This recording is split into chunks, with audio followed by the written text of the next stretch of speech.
ஃப்ரெண்ட்வுட்ஸ் நேயர்களுக்கு வணக்கம். இன்னைக்கு நம்மளுடன் யார் இணைஞ்சிருக்கிறாங்கன்னா, அரசியல் விமர்சகர் சுமன் கவி நம்மளுடன் இணைஞ்சிருக்கிறார். வாங்க பேசலாம். இந்துத்துவத்தை பிரிப்பதற்கு தான் ஆள் கிடையாது. ஒரு பெரிய ஆர்கெஸ்ட்ரா நடந்துட்டு இருக்குது, நீங்க ஒத்தையா உட்காந்து தனியா பாடிக்கிட்டு இருக்கீங்கன்னா என்ன அர்த்தம்?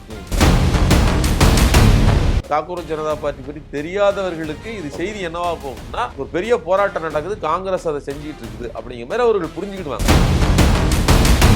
தாவேகா காங்கிரஸ் கூட்டணியில அதனுடைய கட்சி எதிர்க்கட்சி தலைவரே வந்து தாக்கப்படும் போது இங்க இருக்கிற முதலமைச்சர் விஜய் அவர்கள் குறைஞ்சபட்சம் ஒரு கண்டன அறிக்கை கூட வெளியிடுறார். விஜயினுடைய ஆட்சி என்பது ஒரு பெரிய பொற்கால ஆட்சின்னு சொல்லுவதற்கு ஒரு ஆளும் கிடையாது, அதுக்கு வாய்ப்பே கிடையாது. நீட்டு விவகாரத்துல பேச வேண்டிய அல்லது ராகுல் காந்திக்காக பேச வேண்டிய விஜய் பேசலங்கிறது கூட காங்கிரஸ் பேசல. ஆனா 22 எம்பிக்களும் வந்து திமுக இதை செய்ய வேண்டும்னு காங்கிரஸ் பேசு. அப்பாவை காணும் அப்பாவை காணும் சொன்னீங்கல்ல, இப்ப அப்பாவோட பவர் தான் இந்தியாவினுடைய தலையெழுத்தையே நிர்ணயிக்கிற இடத்துல இருக்குது. ராகுல் காந்தி ரீல்ஸ்லே பிறந்தவருங்க. ராகுல் காந்தி அவர்கள் போராட்டத்துல கலந்துக்காம தனியா போராட்டம் பண்றாரு. பிரதமர் மோடி வீட்டுக்கு முன்னாடி போய் என்ன பண்றாரு, போராட்டம் பண்றாரு. இப்போ எல்லா கட்சிகளும் சரி நேரடியா சிஜேபி அவங்க போராட்ட காலத்துல போயிட்டு ஆதரவு தெரிவிக்கிறாங்க. ஏன் காங்கிரஸ் தலைவர் ராகுல் காந்தி அவர்கள் தனியா போராட்டத்தை பண்ணணும்? ஏன் நடத்தணும் அப்படின்னு சொன்னா, அவங்களுக்கு ஒரு பெரிய சிக்கல் இருக்குது. ஒரு பெரிய போராட்டம், தன்னெழுச்சியா மக்கள் மாணவர்கள் வர்றாங்க. எப்பவுமே ஒன்று புரிஞ்சுக்கணும், ஒரு புது இளைஞன் வரான் ஒரு துறையில, ஒரு நல்ல பாடலாசிரியர் இருக்கிறான், நல்லா எழுதுறான் அப்படின்னா கொஞ்சம் வயசானவன் நல்லா எழுதுறப்பா பரவாயில்லப்பா சூப்பர்னு சொல்லணும். அதுதான் ஒரு பெருந்தன்மை. இவன் எப்போ நம்மளை வந்து சொல்லிய முடிச்சிருவானா, நமக்கு காலியை பண்ணிடுறான் நம்ம இடத்த அப்படின்னு நினைக்கிற உளவியல் இன்னைக்கு இருக்குது. நல்ல இசையமைக்கிறான் அப்படின்னா அருமையா பண்றப்பா, வெரி குட். நான் வந்து எவ்வளவுதான் பெரிய ஜித்தா இருந்தாலும் ஒரு நல்ல, அதாவது வயது ஏற ஏற அந்த தன்மை கூடணுங்கிறேன். அந்த தன்மை தான் தன்னை சார்ந்தவர்களையும் வரைக்கும் தன்னையும் வளர்க்கும், பெருந்தன்மையாக்கும். இங்க என்ன ஆயிருதுன்னா இண்டிவிஜுவல் ஆயிடுறாங்க. இப்போ இந்த இது காங்கிரஸுக்கு என்ன பிரச்சனை? இதே தான், செல்ஃப் சென்டர்டு. தங்களுடைய பிழைப்புக்காக தங்கள் எங்க இவங்கெல்லாம் வளர்ந்து வந்தாங்கன்னா நமக்கு எதிராயிடுவாங்களோ. கெஜ்ரிவால் வந்தார் இல்லையா? ஆமா, ஆம் ஆத்மி வந்து 2011 இவர் அண்ணா ஹசாரே தாத்தா உட்கார்ந்து இருந்தார்ல, அது அந்த இடத்தில் முளைத்து வந்தவர் தான் கெஜ்ரிவால். இன்னைக்கு வந்து கெஜ்ரிவால் யாருடைய வாக்குகளை அறுவடை செய்யறாரு? காங்கிரசின் வாக்குகளை தான் அறுவடை செய்யறது. வலதுசாரி இந்துத்துவ வாக்குகளை அறுவடை செய்யறது இல்ல, அந்த பாஜகவினுடைய வாக்குகளை எதிர்த்து நிற்கக்கூடிய உயர்மட்ட உயர் வகுப்பை சேர்ந்த காங்கிரஸ், அதாவது ஒரு நடுநிலையாளர்களுடைய காங்கிரஸ் வாக்குகளை தான் இவர் பிடுங்கிறாரு. அப்ப இதே மாதிரி ஒரு சக்தியாக காங்கிரஸ் ஜனதா பார்ட்டி வந்து விடுமோ? வரட்டும், என்ன பிரச்சனை? இப்ப சிஜேபி பார்த்து காங்கிரஸ் பயப்படுது. கூட்டணி வச்சுக்கோங்க. நான் என்ன சொல்றேன், வந்தாலுமே என்னங்க பிரச்சனை? வரட்டும். இப்படித்தானே ஒவ்வொரு மாநிலத்திலையும் இதுதானே வந்துச்சு. இந்துத்துவத்தை பிரிப்பதற்கு தான் ஆள் கிடையாது. அப்படியே ஒருத்தர் பிரிச்சாலும் கூட அவங்களை இணைக்கிறதுக்கு என்ன வழின்னு இந்துத்துவக்காரர்களுக்கு தெரியும். ஆமா, நீங்க சிவசேனா பார்ஷியல், அது முழுக்க இந்துத்துவ கட்சி தான். மத உணர்வு பிளஸ் இன உணர்வு ரெண்டையும் மிக்ஸ் பண்ணீங்கன்னா, அது ரெண்டையும் மிக்ஸ் பண்ணி நான் ஒன்று பெரிய கடை நடத்தும் போது உனக்கு எனக்கு தனி டிபார்ட்மெண்ட் ஸ்டோரு சேர்த்து நம்மகிட்டவா அப்படின்னு ஈஸியா அவங்க இணைச்சிடுறாங்க ஒரு நேர்கோட்டில். ஆனா சிந்திக்க தெரிந்த அல்லது போராட்டம் குணம் கொண்ட அல்லது மிடில் கிளாஸா இருக்கக்கூடிய இந்த நடுநிலையாளர்கள் இந்த இவர்கள் வந்து பிரியும் போது மறுபடியும் இணைக்கிறதுக்கு முடியல. அதனாலதான் இவர்கள் சில திணறுறாங்க. அதனால எங்க வந்து இப்படி காக்ரோச் ஜனதா பார்ட்டி இன்னொன்னு வந்துருமோ, அது கெஜ்ரிவால் மாதிரி வளர்ந்துருமோங்கிற அச்சம்தான் புது கடை போடுறதுக்கு அதை தோணுது. இல்லைன்னா அந்த அவங்கள்ட்ட போய் நேரடியா சந்திச்சு நான் ஆதரவு தெரிவிக்கிறேன். ஆராசா செய்யறாருல, ஆமா ஆராசா செய்யறாரு, திருமாவளவன் போயிட்டு வந்தாரு, அவன் எல்லாரும் செய்யறாங்கல்ல. அதே மாதிரி பெருந்தன்மையோடு நீங்க செஞ்சீங்கன்னா நாளைக்கு அவர்கள் ஆதரவு உங்களுக்கு கொடுப்பாங்க. ஓகே, அதன் மூலமா நீங்க வளரலாம். நாளைக்கு வேண்டும் என்றால் அவர் வளர்ந்துட்டாங்கன்னு வச்சுக்கோங்களேன், கூட்டணி வச்சுக்கலாம். இதுல என்ன இருக்கு? நான் ஒரு நோக்கம் தான் வேணுங்க. பாஜகவுக்கு எதிரான உண்மையான நோக்கம் இருந்ததுன்னா எப்படி வேணாலும் நீங்க களத்தை அணுக முடியும். நான் வாழணும் அப்படின்னு நீங்க நினைச்சீங்கன்னா, சுயநலம் மட்டும்தான் வாழ்க்கைன்னா 24ல ஸ்வீட்டை கொடுத்துட்டு 26ல காலை வாரிட்டு போறதுதான் உங்களுடைய கொள்கையா இருக்கும். அது மக்களுக்கு பயன் தராது. ஓகே, அதான் என்னுடைய கருத்து. Okay sir. இது ஒரு வகையில நம்ம வந்து இந்த போராட்டத்தை திசை திருப்புறது அப்படின்னு நம்ம எடுத்துக்கலாமா? கன்ஃபார்ம். ஏங்க ஸ்பிளிட் தானேங்க. ஒட்டு மொத்தமாக ஒரு கூட்டத்தின் கவனம் முழுவதுமாக மேலே இருக்கும்போது உங்களுக்கு உண்மையிலேயே நீட்டு தான் பிரச்சனை, இவர் தர்மேந்திர பிரதான் பதவி விலகுவது உங்களுடைய நோக்கமாக இருக்கும்போது அந்த மாணவர்களை சந்தித்து அவர்களோடு போய் நின்று, அவர்களோடெல்லாம் நீங்க நின்று அவர்களோட நின்றுக்கணும். ஒத்தையா போய் தனியா ஆராதனம் பண்ணிட்டு இருக்கிறீங்க. ஒரு பெரிய ஆர்கெஸ்ட்ரா நடந்துகிட்டு இருக்குது, நீங்க ஒத்தையா உட்காந்து தனியா பாடிட்டு இருக்கீங்கன்னா என்ன அர்த்தம்? இங்க இருந்து ஒரு 10 பேரை நீங்க அங்க கவனத்தை திருப்புறீங்கன்னு தானே அர்த்தம். ஆமா, புரியுதா உங்களுக்கு? மொத்த ஆர்கெஸ்ட்ரேஷன் இங்க இருக்குது. அப்ப இதுக்குள்ள வந்து நான் 2 பாட்டு பாடுறேன், இதுக்குள்ள ஜோதிக்குள்ள ஐக்கியமாகறேன், இந்த மக்களோட இருக்கிறேன்னா அவங்களுக்கும் ரெக்கக்னேஷன், உங்களுடைய போராட்டத்துக்கும் ஒரு மரியாதை இருக்கும். இன்னைக்கு வடநாட்டுல நான் சொல்லல, வடநாட்டுல எல்லா சோசியல் மீடியாவிலையும் எல்லா கமெண்ட்டும் தான் சொல்லுது. ராகுல் காந்தி போராட்டத்தின் திசையை திருப்பி கொண்டிருக்கிறார். இன்னும் எக்ஸாக்டா என்ன பண்றாரு, இடது காலில் ஷூ இல்ல, ஒரு காலில் ஷூ, ஒரு வீடியோ ஒன்று போடுறாரு, அதுல உட்காந்துட்டு பேசுறாரு. ரொம்ப அசிங்கமா இருக்குது. நான் என்ன சொல்றேன், எக்ஸாக்டா அந்த ஷூ இல்லாம கரெக்டா இருக்காப்பா, ஷூவை போட்டிருக்க மாத்தி போட்டிருக்குன்னா கரெக்டா, இந்த ஷூவை கொஞ்சம் பிச்சிரு அப்படிங்கிற மாதிரி எல்லாம் கோரியோகிராஃபியே எல்லாமே. ஆமா, கோரியோகிராஃபி பண்ணி ரொம்ப அழகா எடுத்த மாதிரி தான் இருக்குது. சரிங்களா? அது இப்ப இன்னைக்கு எல்லாருக்கும் தெரிஞ்சு போகுது. நான் என்ன ரீல்ஸ் போடுற உலகம் இல்ல, எப்படி ரீல்ஸ் எடுக்கணும்னு அவங்களுக்கு தெரியுமில்ல. இந்த ரீல்ஸ் எப்படி எடுத்திருப்பாங்கன்னா அவங்க கிளீனா இது பண்ணிடுறாங்க. ஆனா நீங்க யோசிச்சு பாருங்க, அடி வாங்குற ஷாட் இருக்கு தெரியுமா, அது எந்த ரீல்ஸா இருக்கும், எடுக்க முடியுமா? அத்தனை அடிய, அவ்வளவு வீடியோக்கள், அவ்வளவு போட்டோஸ் எல்லாம் இருக்குது. அப்ப அவங்களோட நின்றுருந்தீங்கன்னா அது ரீல்ஸா இருக்காது, அது உண்மை ரியலா இருந்தது. இது ஒத்தையா நிக்கிறது உண்மையிலேயே ரீல்ஸ். தனியா போய் நீங்க ஷூட்டிங் பண்ணிருக்கீங்க அப்படிங்கிற மட்டும் தெரியுது. எப்போ நீங்க சொல்றத வச்சு பார்த்தா உண்மையிலே சிஜேபி அப்படின்றது இங்க கோரிக்கையோட போராட்டம் பண்றாங்க. இது திசை திருப்புற விதத்துல காங்கிரஸ் போராட்டம் பண்ணியிருந்தாலும் இது யாருக்கு கை கொடுக்கும்னு நினைக்கிறீங்க? இந்த திசை திருப்புறதுனால திசை திருப்பது பாஜகவுக்கு தான் கை கொடுக்கும். ஓகே, ஆனா இதுல ஒரு சின்ன நன்மை என்னன்னா, அதான் இந்த நியூஸ் எல்லாம் பெருசா பார்க்காதவர்கள் காங்கிரஸும் இதற்குள்ள வந்து போராட்டம் பண்ணி இருக்குது அப்படிங்கிற அளவுல அதை புரிஞ்சுக்கிடுவாங்க. இது ஒரு டைலூஷன் பாலிடிக்ஸ் அப்படிங்கிறது. ஆனா அப்படி பார்த்தனா காங்கிரஸ் தானே இங்க ஸ்கோர் பண்ற மாதிரி ஆயிடும், சிஜேபி ஸ்கோர் பண்ணாத மாதிரி இருக்காதுல. ஸ்கோர் யாருக்கு பண்றாங்கிறது இல்ல, அதாவது காங்கிரஸை மட்டுமே தெரிந்தவர்கள், காக்ரோச் ஜனதா பார்ட்டின்னு ஒண்ணு தெரியாதவர்கள், ஒரு மக்கள் அந்த அக்கௌண்டபிலிட்டி வந்து காங்கிரஸ் எடுத்துட்டு போறதுக்கு வழிவகை பண்றாங்க. அது எடுத்துக்கலாமா? அதுக்கு தான் வேலை செய்யறாரு, அதுக்கு தான் இவர் செய்யறாரு, வேலை செய்யறாரு. ஏற்கனவே காங்கிரஸ்காரர்களாக இருக்கிற, ஏற்கனவே அந்த அந்த அதாவது இவரை என்ன சொல்றதுன்னா வேற பார்ட்டிகள் பற்றி தெரியாத, குறிப்பா காக்ரோச் ஜனதா பார்ட்டி பற்றி தெரியாதவர்களுக்கு இது செய்தி என்னவா போகும்னா, ஒரு பெரிய போராட்டம் நடக்குது, காங்கிரஸ் அதை செஞ்சுக்கிட்டு இருக்குது அப்படிங்கிற மாதிரி அவர்கள் புரிஞ்சுக்கிடுவாங்க. ஏன்னா போற போக்குல டீ கடையில தொங்குற பேப்பர்ல நியூஸ் படிக்கிறவங்க இருக்காங்கல்ல, அந்த மக்கள் வந்து இதை தோராயமா புரிஞ்சுக்கிடுவாங்க. ஆனால் உண்மையாக நியூஸ் தெரிந்தவர்கள், சோசியல் மீடியாவை எப்போதும் பார்க்குறவங்களுக்கு தெளிவாக தெரியும் இவர் வந்து டைலூஷன் பாலிடிக்ஸ் பண்றாரு, இது பாஜகவுக்கு தான் உதவுமே தவிர மக்களுக்கு உதவாது என்பது கீழே இருக்கிறவங்க எல்லாருக்கும் தெரியும். ஆனால் ஒரு காலத்தில் காங்கிரஸ் தானே சார் இந்த நீட்டை கொண்டு வந்தது, இப்போ இவங்களே இப்படி எதிர்த்து போராடுறாங்க. அதாவது அரசியலில் எப்பவுமே வந்து இந்த மாதிரியான திட்டங்களையோ அல்லது விஷயத்தையோ கொண்டு வந்துட்டு அப்புறம் ரிவர்ஸ் பண்றது அப்படிங்கிறதோ, இந்த ரிவர்ஸ் பண்ணணுங்கிறதுக்காக போராடுறதோ ஒன்றும் புதுசு கிடையாது. மக்கள் பாலிடிக்ஸ்ல இப்படிதான் நடக்கும். 8 வழிச்சாலை வேண்டான்னு சொல்லி போராடுவாங்க, வந்ததுக்கு அப்புறம் 8 வழிச்சாலை போடுறதுக்கான எல்லா ஏற்பாட்டையும் பண்ணுவாங்க. அதே மாதிரி குடி அதை நிறுத்த வேண்டும், மதுக்கடைகளை நாங்கள் வந்த உடனே அடிச்சு நொறுக்கோன்னு சொன்னாங்க, ஆனா வந்ததுக்கு அப்புறம் தான் எக்ஸ்ட்ரா லைசன்ஸ் கொடுப்பாங்க. இந்த மாதிரி இல்லைன்னா தனியார்கிட்ட கொண்டு போய் கொடுப்பாங்க. ஏன்னா இதே காங்கிரஸ் 2024 நாடாளுமன்ற தேர்தல் என்ன தேர்தல் வாக்குறுதி கொடுத்தாங்க அப்படின்னா, நீட்டுன்றது ஒவ்வொரு மாநிலத்துக்கும் அவசியம் கிடையாது, இஷ்டம் இருந்தா ஒரு மாநிலத்தை எடுத்துக்கலாம், இல்ல கட்டி அதை வந்து ரிஜெக்ட் பண்ணிக்கலாம் அப்படின்ற தேர்தல் வாக்குறுதியும் கொடுத்தாங்க 2024 நாடாளுமன்ற. அதாவது ஒன்று, அந்த காலகட்டத்தில் அவர்கள் கொண்டு வரும்போது அதை உத்தரவாதமாக திணிக்கல. இன்னைக்கு இருக்கிற அதாவது டாக்ஸிக்கான அதுல இல்ல, அவ்வளவு வேகமா அவ்வளவு வீரியமா அதுல திணிக்கல. ஓகே, ஆனால் கொண்டு வந்ததுங்கிறதே தப்பு தானே. அதாவது இது இப்படிப்பட்ட ஒரு தேர்வு முறை தேவையாங்கிற கேள்வி இருக்குல்ல, அது தேவையில்லைங்கிறதுக்குள்ள கொண்டு போய் வச்சுட்டாங்க. தேவைங்கிற மாநிலங்கள் எடுத்துக்கிட்டு, தேவை இல்லைங்கிறதுல வேண்டாங்கிற இடத்துல நம்ம தமிழ்நாடு இருந்துச்சு, அதனால அதை விலக்கிக்கிட்டோம். ஆனால் நாங்கள் விலக்க மாட்டோம்னு சொல்லுகிற ஒரு கட்சி இருக்கு இல்லையா, அதை எதிர்த்து நம்ம இன்னைக்கு ஒன்னா நிக்கிறோம். ஸோ விலக்குங்கள் அல்லது நீக்குங்கள்னு சொல்லுகிற ஒரு குரலுக்கு ஆதரவா இருக்கிற ஒரு கட்சி, அதை நாம ஏற்றுக்கிட வேண்டியிருக்குது. அதை அவங்க நம்மள ஏன், அதாவது அவங்க ரீல்ஸுக்காக வராங்களா, அவங்க உண்மையாகவே வராங்களா அப்படின்னு நமக்கு தெரியாது. வந்துட்டு ரீல்ஸே எடுத்துட்டாலும் போ, ஆனால் போராட்டம் பொய் கிடையாது. நீ வேணா பொய்யா இருக்கலாம்.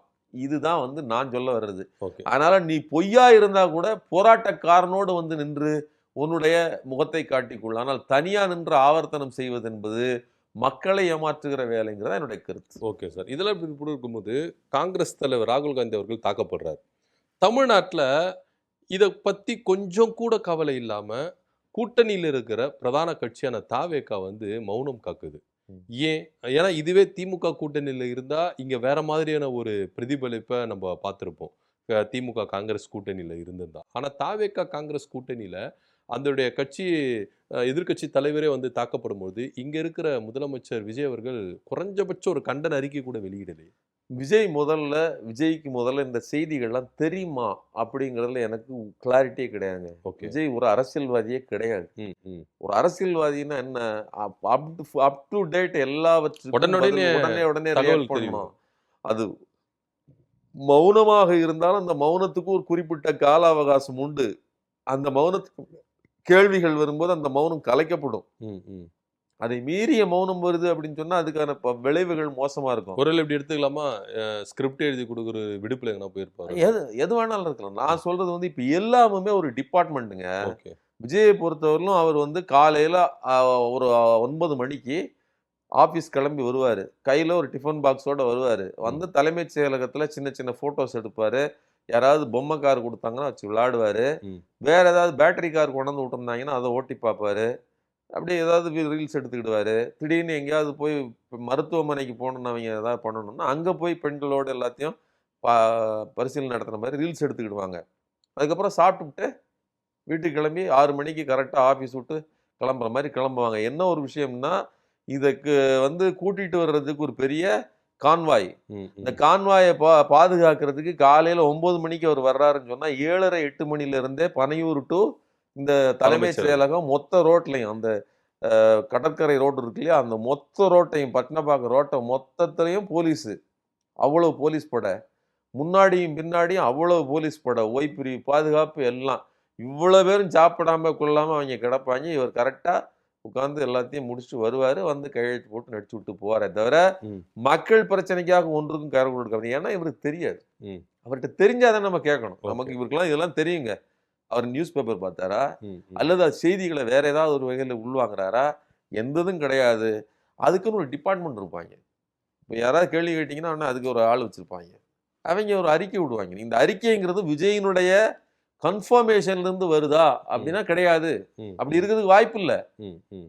அதான் சொல்றாங்களே, அவங்களே இருக்கும். நானா சொல்றேங்க. அவன் என்ன சொல்றான்? அவங்க என்ன சொல்றாய்ங்க? இது சாதாரண எப்போதும் இருக்கிற ஃபார்மல் கட்சியே கிடையாது.